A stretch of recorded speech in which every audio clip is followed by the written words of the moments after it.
Le Conseil supérieur des églises de réveil du Congo, département de Brazzaville, a tenu le samedi 11 mai 2024 son assemblée générale.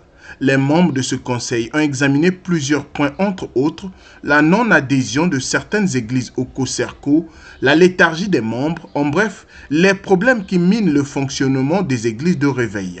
Germain Loubota, président de ce conseil, appelle à l'unité des églises.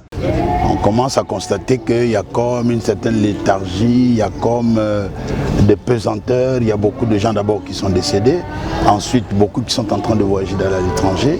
Tout le monde ne vient pas. Certains sont comme à l'écart. Certains, parfois, boudent le fait que ce soit seulement la seule structure qui assure cette interface. Donc nous avons pensé que pour justement obtenir l'adhésion de tout le monde, il faut que l'Assemblée générale qui va venir, et c'est ce que nous avons retenu à Madingu, au Conseil national que nous avons eu au mois de mars dernier, nous avons retenu de faire une Assemblée générale qui soit inclusive, c'est-à-dire qui appelle tout le monde.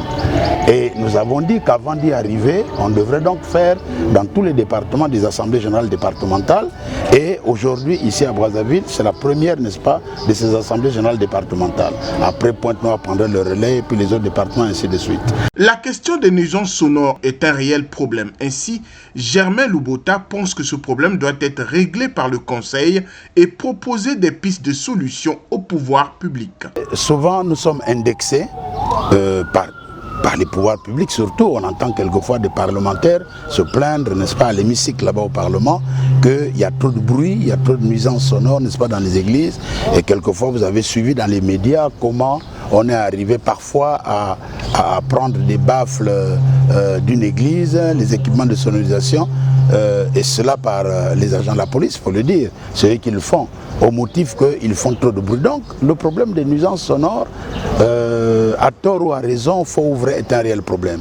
Et nous avons pensé que nous ne pouvons pas continuer comme ça, en laissant ce problème, si vous voulez, être traité par l'homme de la rue. Il vaut mieux que nous-mêmes, qui sommes concernés par le problème, que nous puissions l'examiner de manière responsable, de telle sorte que nous puissions proposer des solutions à cette question des nuisances sonores. Parce qu'il est arrivé que parfois ce ne sont pas des nuisances sonores, parce qu'il y a quelqu'un seulement qui dort mal ou qui supporte mal l'évangile qui est prêché à côté, eh bien cette personne va se lever et puis appeler la police injustement, pour qu'on vienne parfois saisir, n'est-ce pas, les équipements. Donc nous pensons que nous devons le traiter nous-mêmes et proposer, n'est-ce pas, au pouvoir public la solution en ce qui concerne les nuisances sonores. Au cours de l'Assemblée générale inclusive prévue en septembre prochain, le COSERCO entend mettre sur la table tous les problèmes qui minent les églises de réveil au Congo et proposer quelques pistes de solutions, a conclu Germain Loubota.